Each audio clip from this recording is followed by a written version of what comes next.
I feel like Saturday has really like put you to odds. We had a lovely time. This is why you shouldn't meet up without me.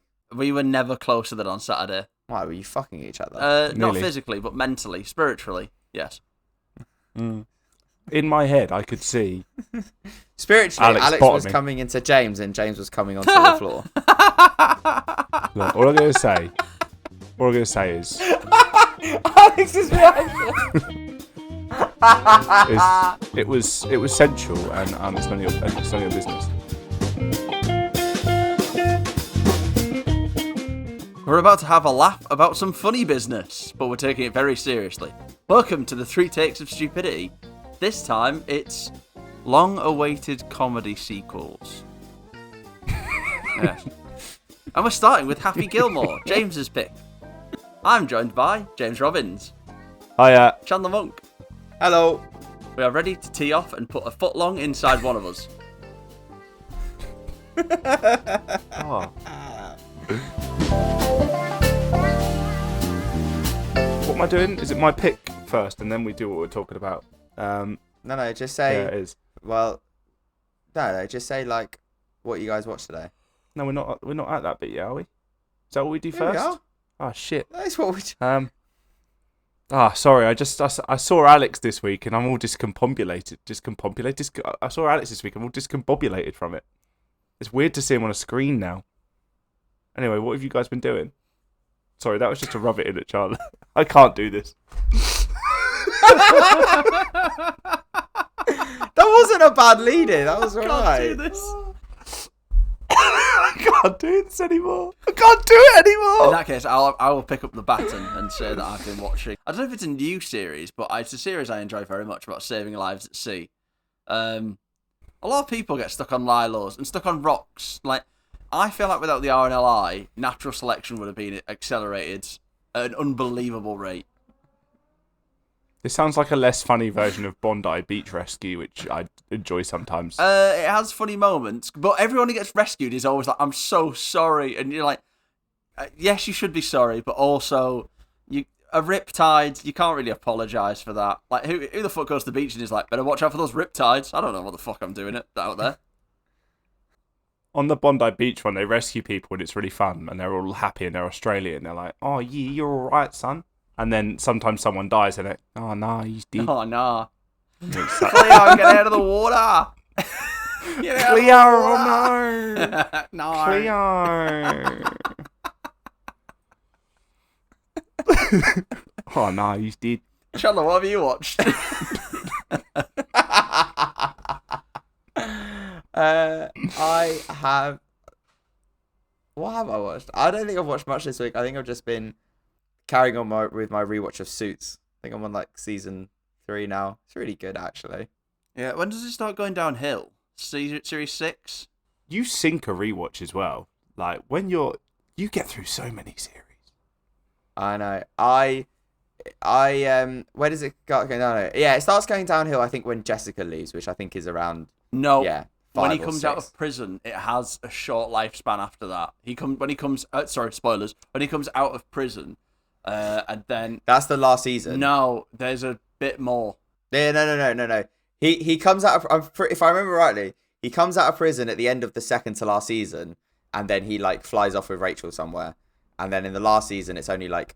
It's like he's only in it for, like, 3 or 4 episodes at the end. So yeah, that's I think like 5 or 6 when the whole like, oh, is he gonna get caught or isn't he gonna get caught? When Jessica leaves, I think that's when it sort of goes downhill. It's a shame you're a shite presenter because you're very qualified for this. What, just talking about random films and TV? It's just you absorb so much. But that's the irony of doing this podcast, is that because we do this podcast and then we have to watch a certain film every week for the podcast, and unfortunately, I have to edit it every week. I then have no time to like actually watch new shit all the time like I used to. So the irony is, still watch loads. Yeah, but not as much as I would do. So the irony is, as our film podcast goes up, my actual watching of new shit has gone down. Oh. You're right. Sorry, I guess. He goes to jail at the end of season 5, comes out during season 6. That's when Jessica leaves at the end of season 6. and then 7, 8, 9. I think I drop out about season There isn't 8. 9 seasons, is there? Apparently there is. According 9 to seasons? Wikipedia, Jesus. there is. I think I normally drop out around Fucking season hell. 8 because it just gets a bit. Boring. Well, yeah, because it's not got the main guy in it. The whole thing is about how Mike is evading the law and getting his secret exposed. Once that's gone, it's like in House when he stops taking the drugs. You're like, oh, so you're just a normal person now. Then you're just a normal doctor. There's no like unhinged bit. He's just like, I'm clean and I'm doing very well. You're like, ah. Yeah, one of the worst things that ever happened to my favourite rapper is he gave up acid and started believing in God. Don't think it's the same thing. Ruined his House became more boring. His music became worse. But you still love Kanye West, and you always will. What have you been watching? It wasn't even Kanye West. It was someone else. But checks out. Same. Drake. I don't know if Kanye was on acid, though. Drake's just a nonce, allegedly. Because he'll file a lawsuit anywhere, apparently. What have I been watching? I have a few things to tick off what we could talk about. I have listened to the new Tyler Creator album that came out today. That's fun. It makes you want to dance, but it's not a dance album. What else? Justin Bieber's new album has come out, and I like it. I've been listening to some old Michael Jackson, New Edition, Boys to Men, etc. And it's very inspired by those, so it came out at a good time for me. I watched Venom 3. There we go. It's bad. Venom 2 I haven't seen. Don't think I needed to. It's not bad, Venom 3. It's just boring. It's very 2004. What else? And me and Alex went to watch my beloved football team, Tottenham Hotspur, play Reading at the Reading Stadium. Without Chandler. I was very sad. Specifically. We actually didn't want to go together. We just didn't want to have Chandler with us somewhere. Yeah, we weren't having fun, but we were just sat there indulging in the fact there was no monk. I feel bullied. That is kind of brutal. We did have another outing very recently where it was all three of us plus one other, to make sure we could keep Chandler less big part of the situation. So we added a fourth. But yeah, we all met up recently. That was nice. We had wings. Taught Alex how to eat wings. Yeah. Alex trying to eat chicken wings is like a baby trying to eat solid food for the first Chicken time. wings. That's a very good There's analogy. no point in chicken wings. We've evolved past eating chicken wings. We're not living in mud huts anymore. Let's just have some nice chicken breast and throw the rest away. Nice chicken breast. Yeah. It's dry. You're Unless you're you dry. cook it right.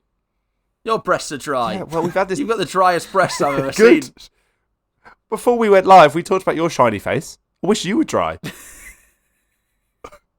17 minutes worth of recording for this record to really go off the rails. On the rails.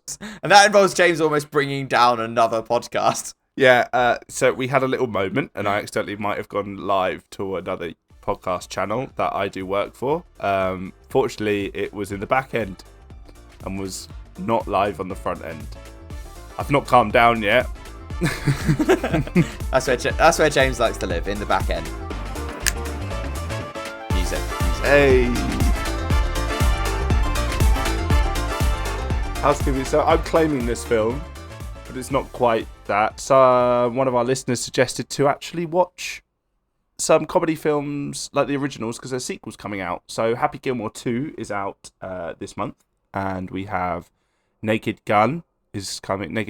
The new Naked Gun's out in August. The Happy Gilmore 2 is actually out while you listen to this podcast because they will come out on the same day. It's almost like we planned this. Oh my god, timing. And then we're doing Freakier Friday. Yeah. Not gonna lie, that one's just kind of we need to find another one. But also releasing on the day our podcast will release. And that audience member was so kind to plan this all out for us. And that audience member might be called Chandler the Monk. What's the plot of the film, James? Happy Gilmore, 1996, a Adam Sandler classic. Failed hockey player turned golf whiz Happy Gilmore, whose unconventional approach and antics on the green caught the ire of rival Shooter McGavin and he is determined to win a PJ tournament so he can save his granny's house with the prize money. Meanwhile, an attractive tour publicist tries to soften Happy's image. Now, this film has a 7 on IMDb. It's got a 3.4 on Letterboxd out of 5. And on the tomato meter from critics, it's 63%. And popcorn meter from audience is 85%. Which, to be honest, I think it's all pretty spot on for me. I understand where the critics are coming from. But as an audience member, I'm like, yeah. I'm fine with 85. Might be a little high, but I'm fine with 85. I would call this film quintessentially Sandler. I watched it for the first time when I was 13. Quinta Sandler. I watched it for the first time when I was 13, and in watching it, I went back to being 13 again. A lot of funny Sandlerisms, and it's 90 minutes long, which is joyous. Oh. When we were trying to fit in this record today, I rejoiced at 92 minutes. I loved rewatching this film. I think I was probably a similar age when Alex saw it. So yeah, like teenager. You didn't see this when you were 4?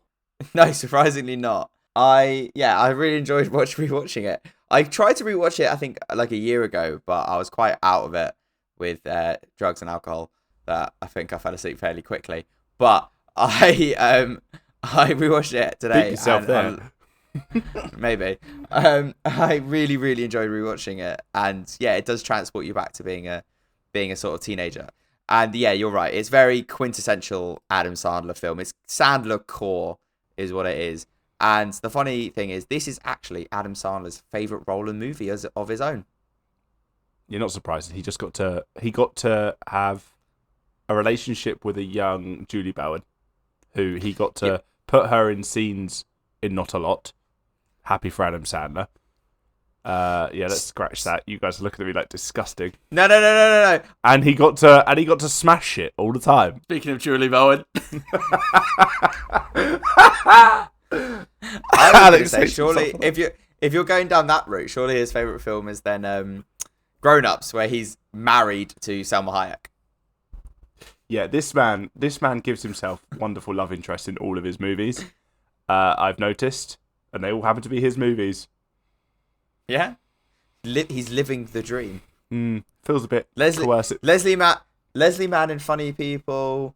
Selma Hayek in Grown Ups, as I said. He gets to fart in what's his name's face, Hasselhoff's face in Click. Where he's also with someone else really, really good looking. I can't remember her name. What's her name? Fuck, what's her name?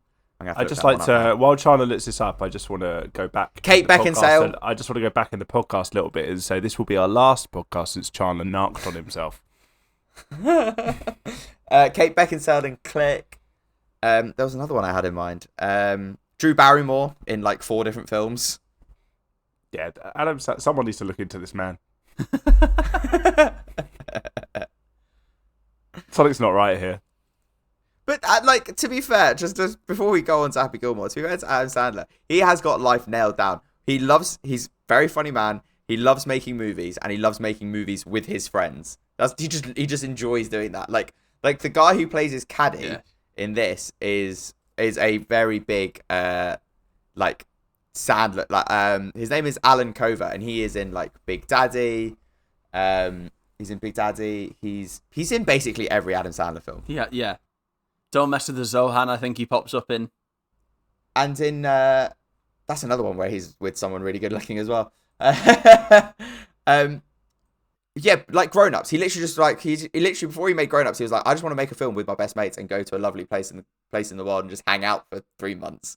So he just got Kevin James, Rob Schneider, Chris Rock, David Spade, all people he sort of worked with at Saturday Night Live. Just went, fuck it, let's make a movie. Just have fun for 4 months. On that note of going to somewhere really nice, though, I was gutted to find out this film was actually made in British Columbia. Not on. What's wrong with Canada? Not on all of the beautiful golf courses the west coast of America has. There must have been some sort of financial advantage to going there. It looks beautiful a lot of the time, but yeah, obviously. But there's I was just thinking, there's so many incredible golf courses they could have gone to, and they've gone here. It's nice, but it's not where I would have picked.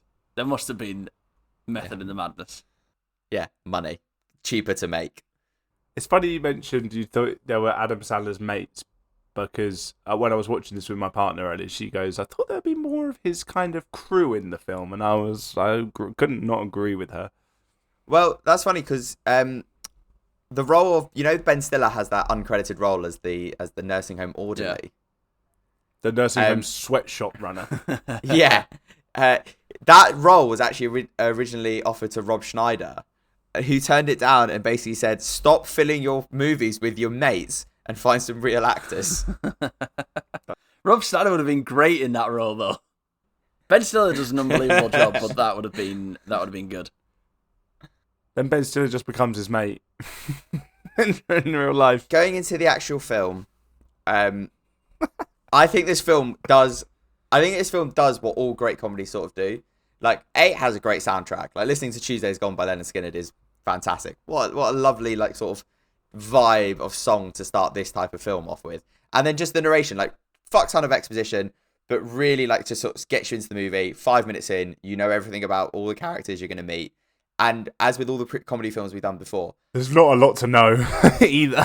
Really. But there's not a lot of like fat to get through before you're like in the movie. Do you know what I mean? Well, the opening is there's a lot. The whole opening is exposition though. Yeah, but that's fine. You get in like your homework and then you can just sit down and enjoy. The funny thing about that is, even though it's all exposition, it is incredibly sad exposition. Like, when you actually think about it, his mum fucks off because he can't deal with hockey, and then his dad dies in front of him from a hockey shot. Like, that is a mental, like, being a 7-year-old or 8-year-old, however it's meant to be. Then he gets dropped off at his grandma's house, and she's wearing a Kiss mask, because she was like, "This guy needs some fun in his childhood. I know what I'll do." Back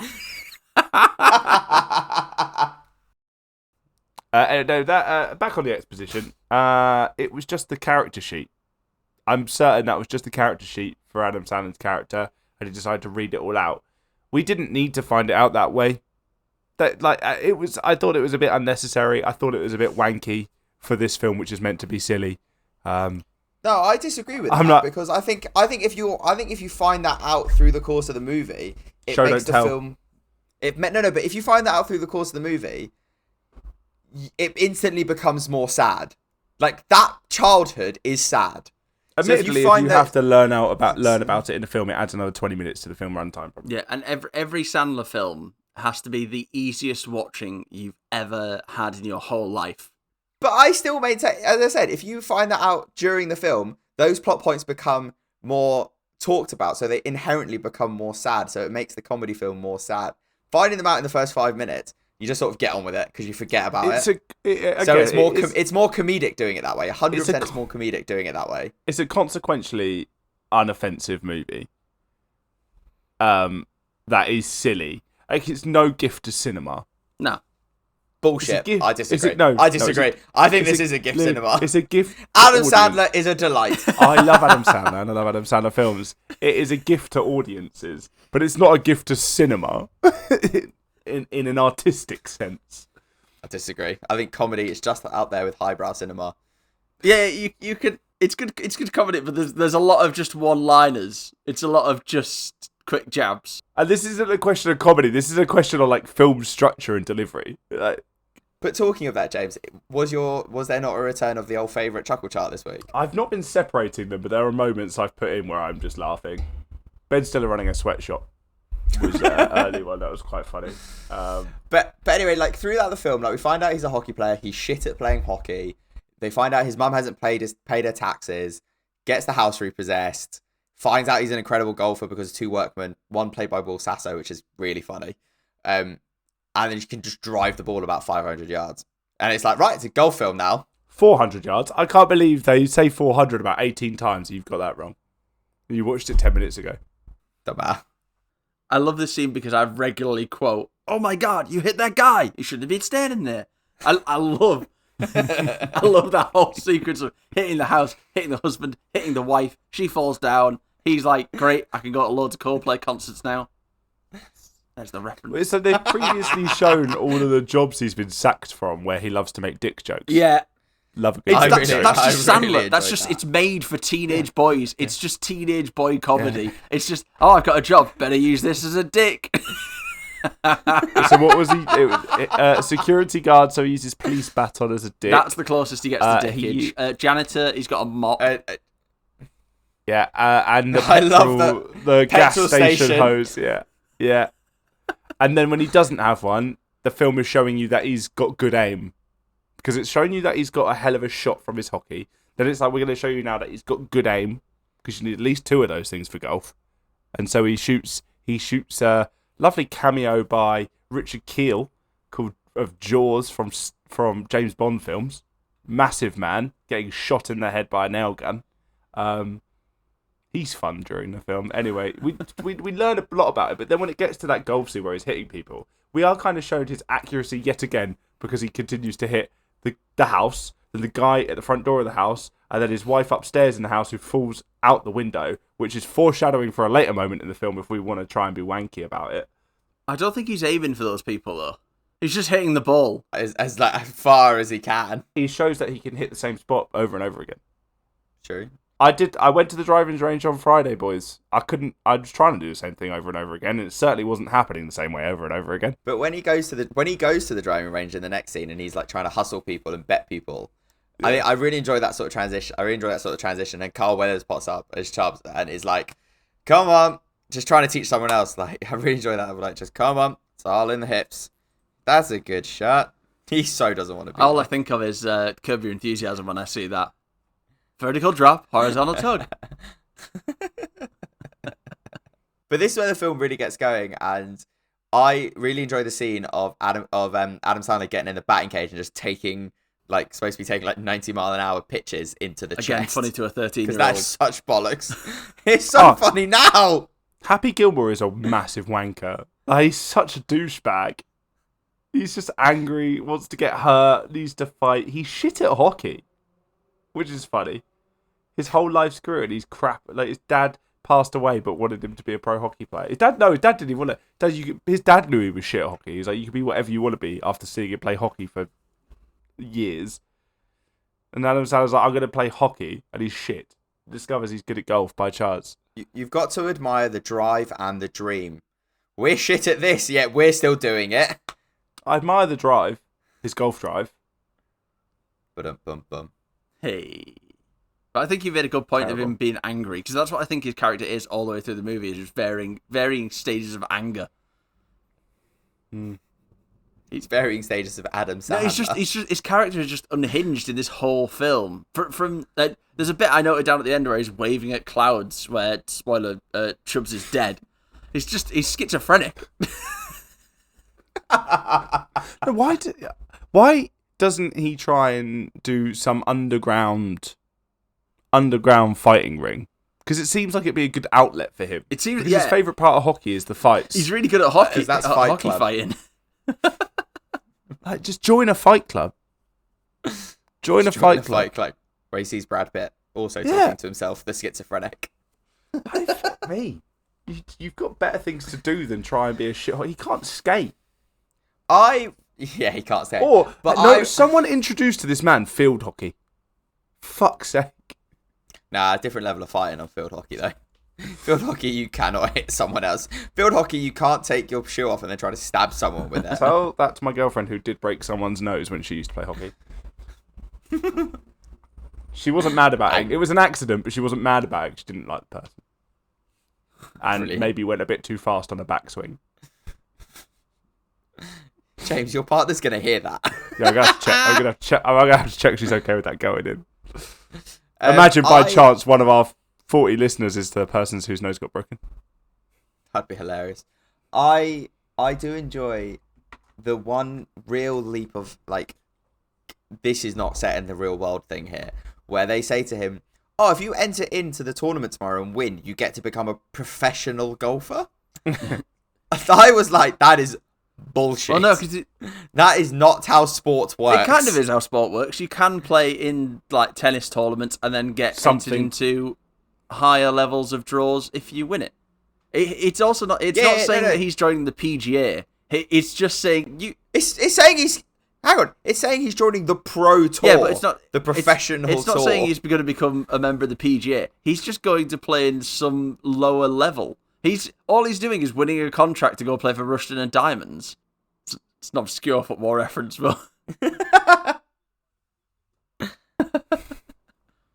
and it doesn't matter anyway because it's an Adam Sandler film. And literally anything. When he did bedtime stories, everyone was like, "This is perfect," because you're just making it up now. But I do enjoy him going through all the tour and like, you know, he goes there with his anger, starts beating people up, and they're like, we want to kick him out, but they're like, no, he's good for the sport. I do enjoy all the golf scenes, like him getting a fight with Bob Barker in a tour. That was phenomenal. It's very fun. In a pro, was because he won that tournament to make it, and then Bob Barker he has a fist fight with. Again, should have joined a fight club. Also, Bob Barker smoked. Yeah, but I love the line from Bob Barker where he goes, "You want a piece of me, old man?" And he goes, "I don't want a piece of you. I want the whole thing." The funny thing about that is, apparently, when Bob Barker agreed to do the film, they said to Bob, "Oh, you'll hire a stunt double." And Bob Barker was like, "Fuck that! I know how to fight." Is it genuinely Bob Barker in all of those scenes? Even the one rolling down the hill. Apparently so. Yeah, because he wasn't gonna do the movie. He wasn't even gonna do the movie until he learned that he would be fighting and winning against Adam Sandler, and that's when he said he'd do it. Basically, he only did the film. He wanted to beat up Adam Sandler, so he accepted the contract. I think he had to win because I imagine seeing Adam Sandler beat up Bob Barker would have been quite sad. Also, he's a former Navy personnel from the Second World War. He can fight. He's a naval man. Talking of him fighting, he also learnt karate with Chuck Norris. Apparently. Yeah. Sandler was fucked. But I really enjoy the line in this one where he thinks he's knocked Bob Barker out, and Sandler just goes, "The price is wrong, bitch." He gets choked out straight away. That's one of my favourite jokes in the film. That is one of my favourite jokes in the film. Speaking of some legends, I did enjoy Carl Weathers in the movie, specifically that he's in the tension, baby. I think that scene was where he's just grinding on each other. Yeah, because Adam Sandler breaks away, chuckling like he's been tickled. Yeah. He's in the tension, baby. Yeah, go and use it somewhere else. I don't get, like, Carl Weathers Chubbs, who's the ex-pro, lost his hand to an alligator in a Florida course, I imagine, which I was like, oh, that's the Evolution crossover from Throwback Record. But I don't get why he didn't accept Chubbs' help. I know he didn't want to not play for 6 months. I know he wanted to play straight away, but why didn't he just have Chubbs be his... He obviously didn't know about Caddy, but why didn't he just not have him with him to help him the whole time? That feels like a misstep from Happy. I think Chubbs didn't want to like go on a tour. He wanted to work with him first, so he didn't embarrass Chubbs as a coach. That's probably why. But I think the character of Chubbs is fun. He's slightly necessary, but him dying is meant to be... It's meant to be sad, but honestly, when he died, I honestly... played so funny. I don't... It's funny, and I was not that bothered. He could have lived. They could have just made him live, and then... Like, in the end, his grandma talked him round, but Chubbs could have been there the whole time being like, "You're not listening to me." And that's when his grandma pops up. He's like, "Oh, I'll listen to her." I was so shocked when he died. I'd seen this film before, but forgot. I watched it a long time ago. And like, I was like, what's he got him as a gift? I thought he got him something else. The fact he got him the alligator's head that, you know, because he beat up the alligator that bit Chubbs' hand off. And it's so unnecessary. He just falls out a window and then he's all of a sudden at a funeral. He's like, I guess everyone close to me dies. What the fuck, man? And you're right, it's meant to be sad.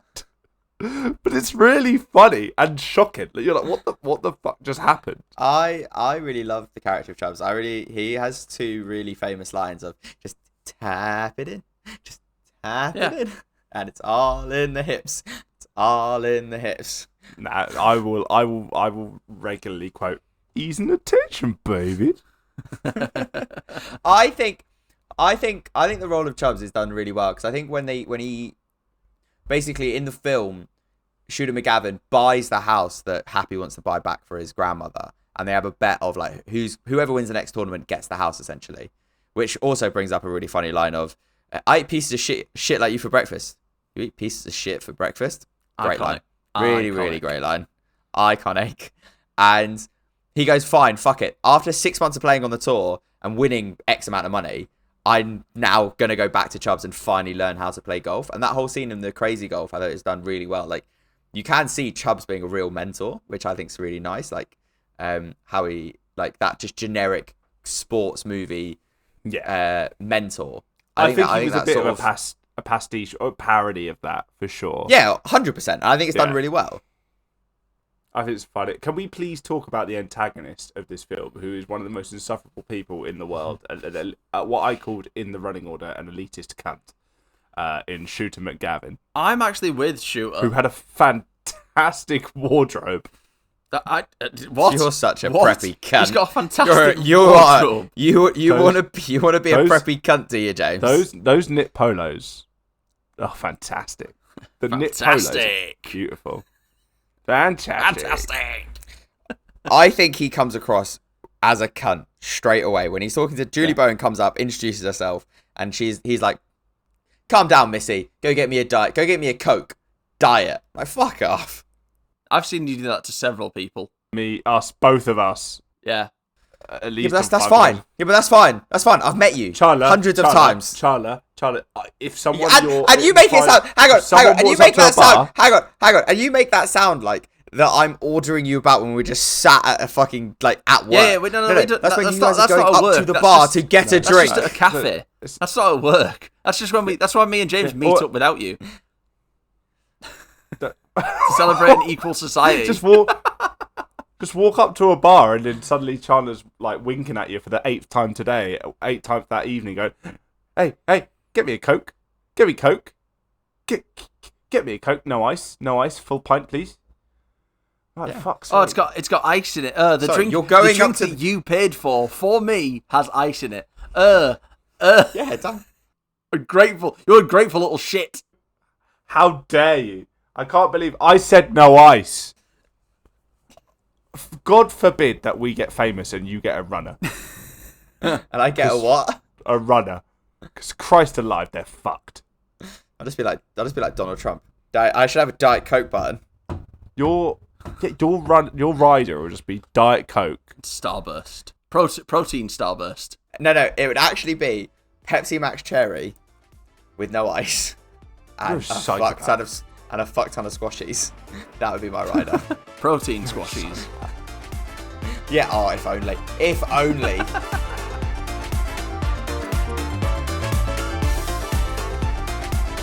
Anyway, back to Shooter McGavin being a cunt. Perfect segue from one to another.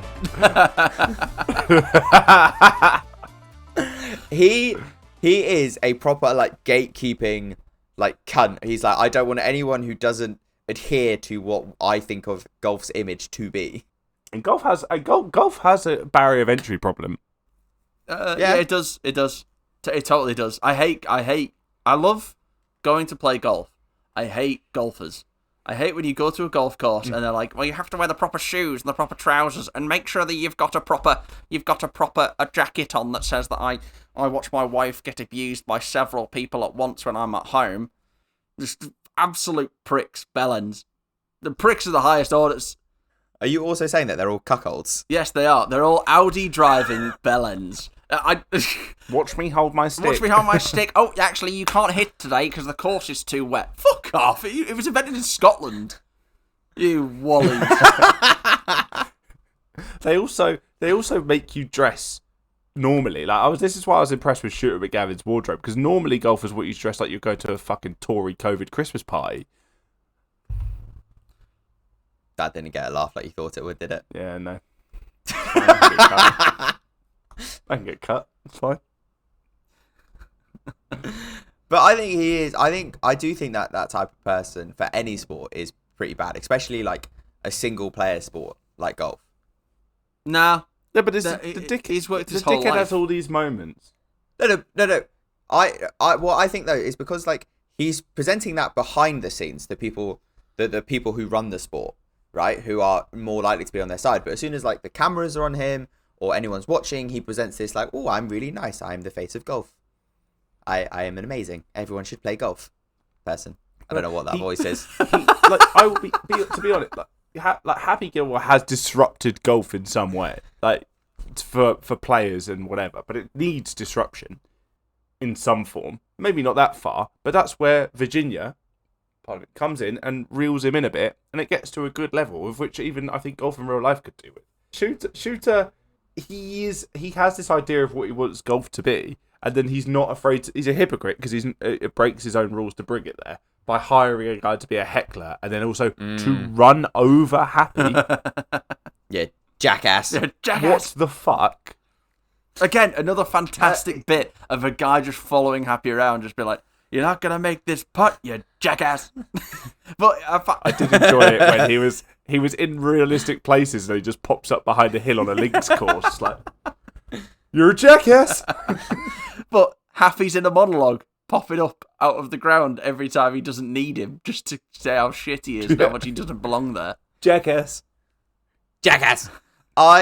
But again, it's another like moment of disbelief of where you go like, well, they just wouldn't allow that in golf. There's a guy next to him while he's saying, "You will not make this punt, you jackass." There's a guy literally with a board saying, "Quiet, please."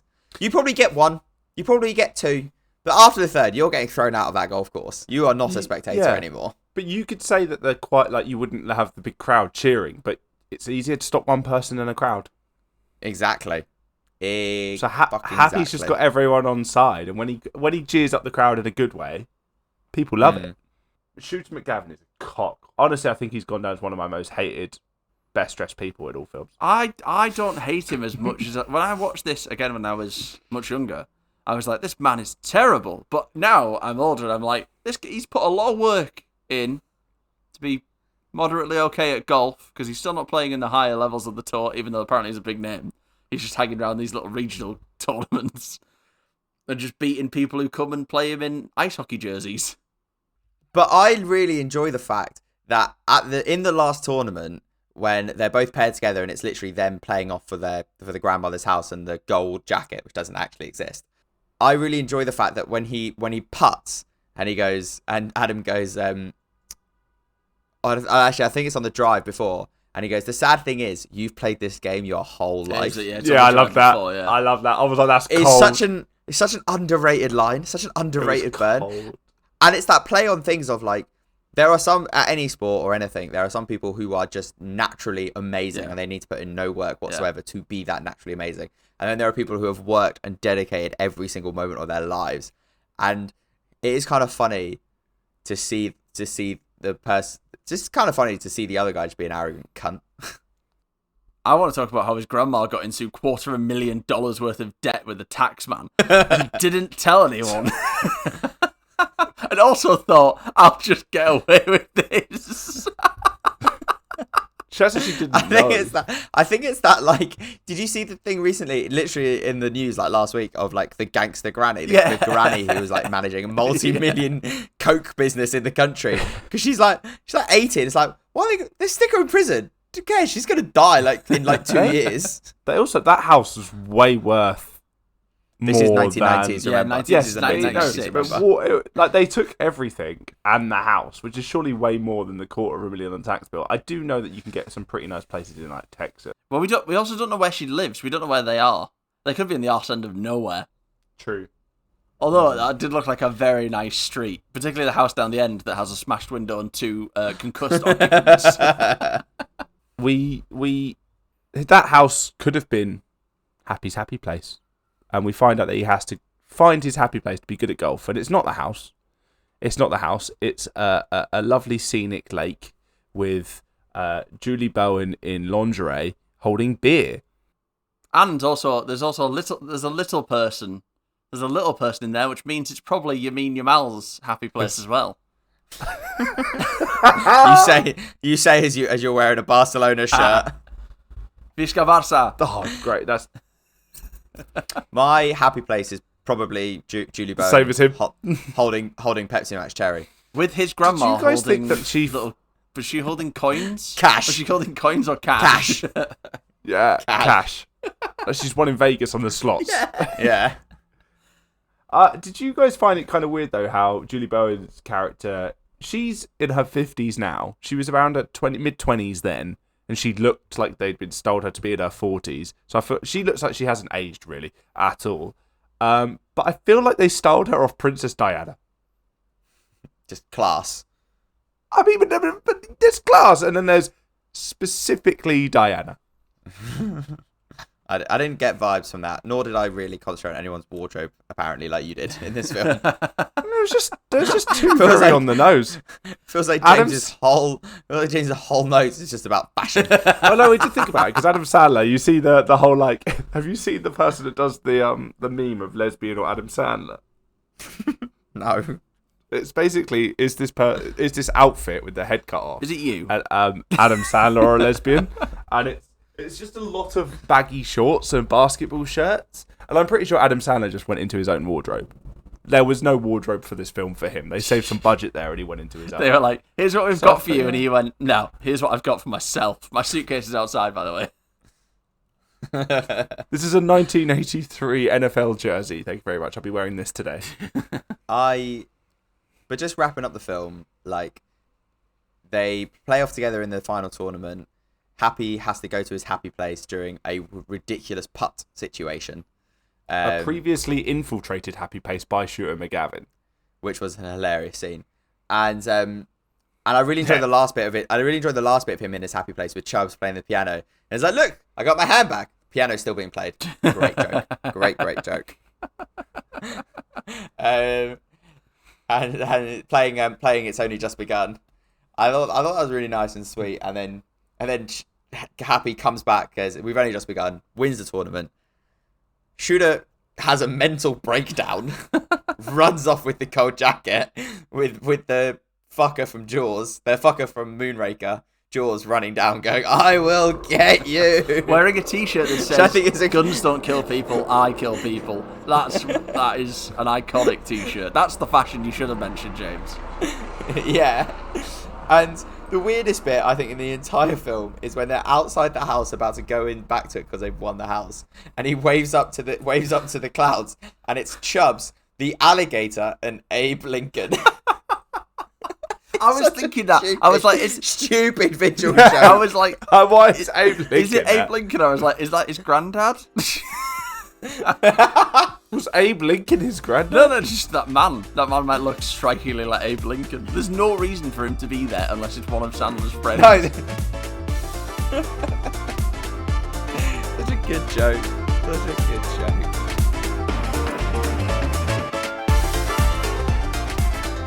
So the one thing there's one line in this film that I sort of thought about quite a lot when it came up. And it was the first scene of Happy on the tour, and he basically throws his golf club away, starts swearing just like I do, just out of nowhere, just continually swearing, and then it cuts to the scene of the tour president going, "We can't have this in golf," and Julie Bowen's character, the public relations character, going, "No, this is exactly what we need in golf. We need a character for fans to get behind, so they come and watch more of the sport." Which she agrees that he needs to be sanitized a bit, but a character in a sport that people will come to watch and pay their money to watch. I think that's a really interesting point to talk about for a little while, because I completely agree. I think in single player sports, more than team sports, it's so important to have a character to follow. Like the biggest one in recent years, probably from like other sports, like tennis, is like Nick Kyrgios. Like he was sort of, before he became a criminal. Yeah. He needed a Virginia. He needed Julie Bowen. Yeah, someone who was didn't really care about this, like playing that well, but would like always be funny on court or angry on court. Just didn't care about the standards, right? The stifling standards, which there's definitely a tennis has, a golf have. Like they're high barrier of entry sports. They're known to be elitist. That leading clubs, you need money to play them. Yeah, they're not working class sports in the slightest. I think golf's got a bit better. I think sport in general has got better at publicising characters. I think like golf has definitely got better at that. I think with people like, well, most recently McIlroy with his huge story of coming to win his first Masters. Tennis tried with recent documentary. It's still got characters, but there's two main ones. Darts as well. Darts is a huge one for characters now, I think. I think people know a lot more about darts players. Darts is too much. No. So I'm really glad you brought up the documentary. The one you mentioned is Breakpoint, because I think every sport now wants something like that, because that is all based off of F1's Drive to Survive. Like, Drive to Survive succeeded so well in publicizing its characters throughout the sport that it has driven so many people to the sport of F1. Golf tried with Full Swing, and tennis tried with Breakpoint. All Netflix documentary. Full Swing is very good, to be fair. I like Full Swing. Breakpoint's probably quite good, though. So I do think that each sport is now trying to publicize its characters. Darts has always been a character-based sport. Like, you have always followed darts because of the characters. Like, from the 80s through the 90s, 2000s, and to now, it's always been about the characters. So I would disagree that there is too much of characters in darts. It's exactly what it needs. No, I would never say there's too. I would never say there's too much characters. Yeah, that's wrong. It's just what darts is as a sport. It does need it. It's a pub sport. Like, it needs pub people. You could say the same for like snooker as well, or Sullivan. Probably the remaining big name, big personality left over. So that's, and I'm just going to say to James, one thing on darts is it being dubbed a pub sport is actually what created a massive break in darts in the 90s. But we can come on to that on a different podcast, because I'll talk to you for an hour just about that. Interesting. I do think it's a legitimate sport, by the way. But, like, we have to be honest about where its roots are, and that is, it's not like down the park with your mates. It's in a pub sinking pints. Ultimately. I do think... But that's where golf's going. What people want to do is take pints on a golf course and walk and that's around. That is so acceptable. I love the American way of playing golf. I wish more people played golf like that. Sinking pints down the course. Because it's a sport that, honestly, if you're having a good day, you're having a good day. If you're having a bad day, the more stable person could become viciously unstable very quickly. Golf is also so fucking hard. It's so hard. I don't think there's a sport I've dabbled in that I have found as difficult than trying golf for the first time. You should box, mate. Yeah, because if you get that wrong, you get punched in the face. A fight. I don't think I could have a fight, but I think I could punch a punching bag and be taught how to do it correctly. Golf, I think, would take a long time. At the moment, I'm just glad that I can swing a driver and get it in the air, and sometimes in a straight line. It is one of those sports that it is therapeutic. Once you're hitting the ball consistently at a driving range, it is very therapeutic to whack the shit out of it. Also does way more to your body than you expect. Like your hands on impact, your hips, twisting your hips. My back was a little sore today because I went drive range on Friday, and I'm like, oh, that's probably why. But the one not use those muscles for a while. The interesting thing about this sort of character topic around this film is apparently, like, this film comes out in '96, and it's literally just timed perfectly with the rise of Tiger Woods. And apparently, this film and the rise of Tiger Woods put so many people into the sport of golf in the late '90s, early 2000s, which is why this is quite an interesting thing to discuss, because it helps. Having a character to follow makes you invested in the sport and more likely to take it up as a younger person, meaning you can then try and grow the sport more. Which is why you need more people in each sport to do this. You need it in F1, you need it in tennis, you need it in golf, you need it in darts, you need it in every single... Because football and rugby are different. Because you follow a team, you will always... it has a inherent built-in fan base. Because... Well, you have it's a different type of connection. You have an emotional connection to it more than following a sport. The three of us all support different teams, but we will always support that team. Whether a player leaves or a player comes, we will always support that one team. Whereas in single player sports, it's different. You may not always follow tennis because Roger Federer retires. You're like, I can't bother to watch tennis anymore because my favourite player is retired. But you hope that what happens is you have a favourite player, you follow their character throughout their journey, and you still hang around in that sport because you love the sport now. I would argue that, hey, I'm a football fan first and foremost, but I'd argue that people that follow single-player sports are arguably more purist in their love for a game, because they probably follow the game more than they follow an individual. The point I'm trying to make is every sport now, and you know, sport is a business, right? And sport as a business needs to grow, so it needs to attract more fans. And the way they do that is not by attracting the purists, because the purists will always be around. They fall in love with the sport, they will watch a sport. They attract other people through building up characters within their sport. I went to a house party at a friend of mine's house for a group of girls, and there was just a Charles Leclerc life-size cutout on the stairs. Post Drive to Survive. I thought there was just Charles Leclerc. Yeah, that's where I thought it was going. That would have been bad. He just popped up in South London, was like, "Hello, Jay."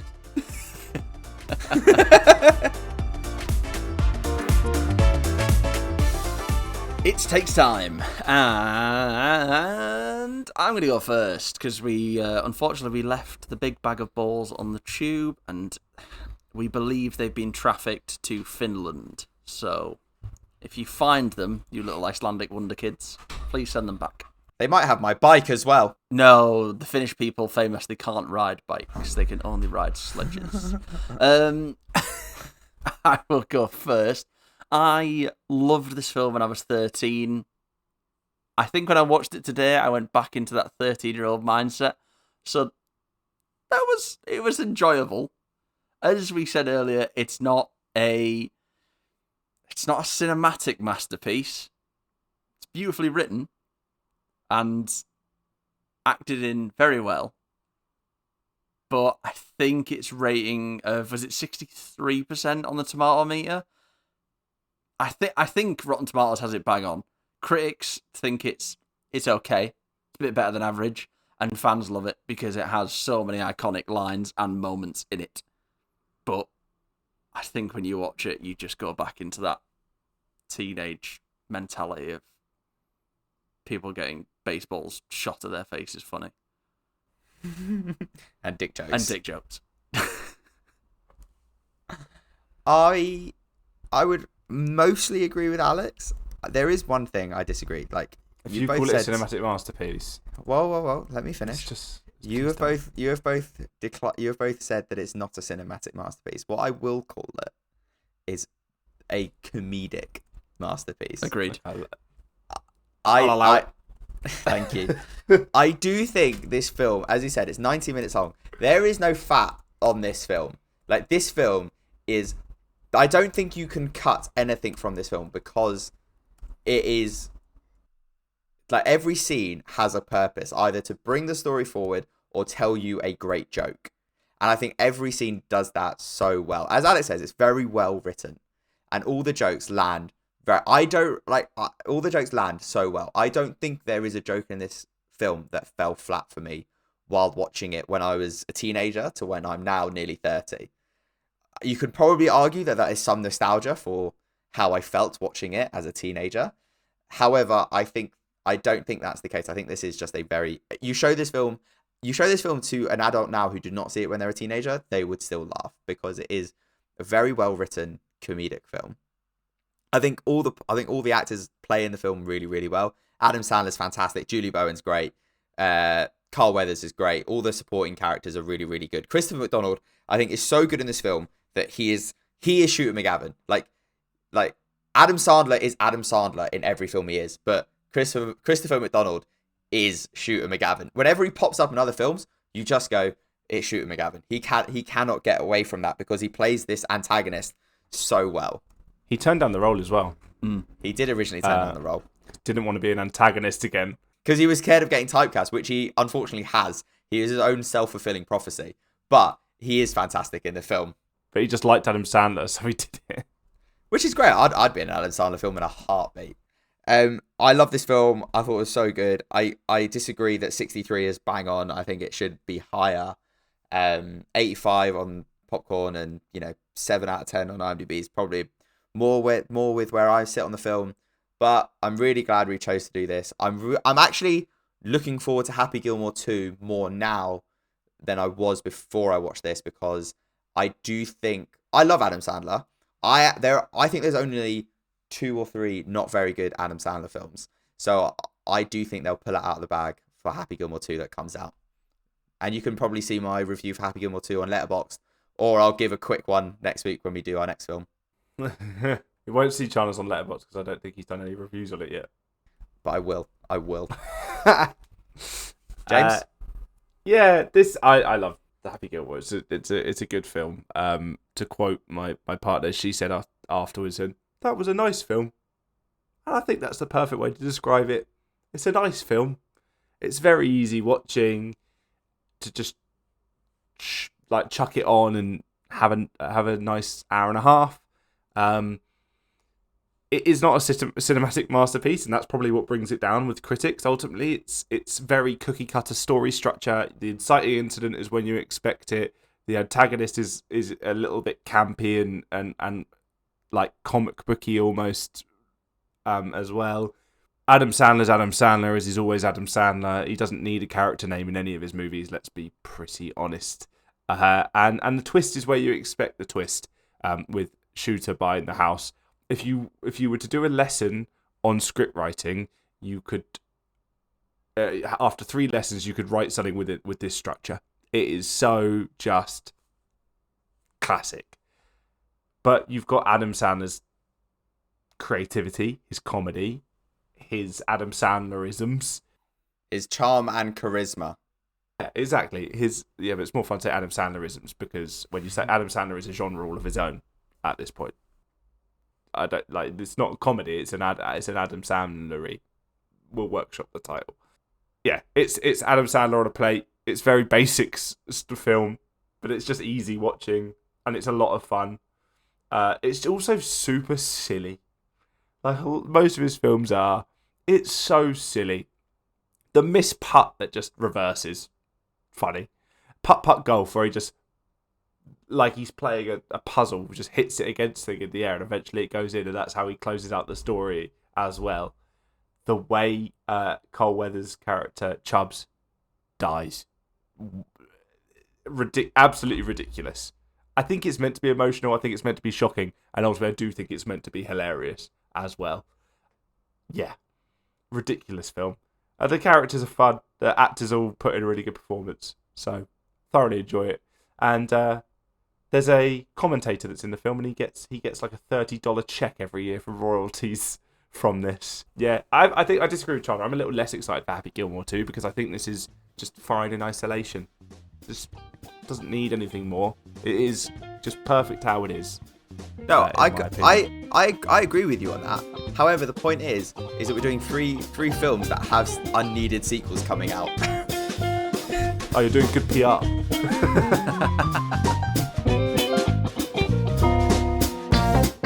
That's it for the sporting odyssey that is Happy Gilmore. Up next, we'll be watching Chandler's favourite film, because it is starring his favourite actor, Orenthal James Simpson, in The Naked Gun. Chandler, why have you picked this film? I thought this was going to be your pick. Is it my pick? Why have I picked this film? Yeah. Why have you picked this film? I have picked this film because Chandler told me I had to do it, because it stars his favourite actor, again, innocent man, Orenthal James Simpson, who couldn't have murdered anyone because the glove didn't fit. I weirdly have 5 pennies. Why do I have 5 pennies now? It's just like, Alex brings up OJ all the time. I can't help it if he is a fantastic actor. Sorry, is that what you wrote there, Chandler? Fantastic actor and all-round great man. Orenthal James Simpson, a fantastic fella. Really, really good. Very good in front of juries as well, apparently. That's all from James. Ciao. That's all from Chandler. I eat pieces of shit like you for breakfast. He eats pieces of shit for breakfast. And it's goodbye from me. And before we go, of course, pieces of advice for you all. Gonna do that again. And before we go, don't eat pieces of shit for breakfast. That's why you're not writing it. And before we go, a couple of pieces of shit advice before we go. Please, when you buy your house, make it at least 400 yards away from your nearest golfer. And when you're on the links, be careful of any VW Beetles. They are known to forage in those areas. Goodbye. Goodbye. Please don't forget to rate and review the podcast on your platform of choice. It really helps us grow. Make sure to follow us on our socials and our individual Letterboxd accounts. The links can be found in the description or at www.hop.bio/3takes or search for 3 Takes of Stupidity on most platforms. We're most active on TikTok, Instagram and YouTube. Please send us your film and trilogy suggestions to our Hop page on social media, or you can email us at 3takesofstupidity@gmail.com. Thank you and hope to have you back.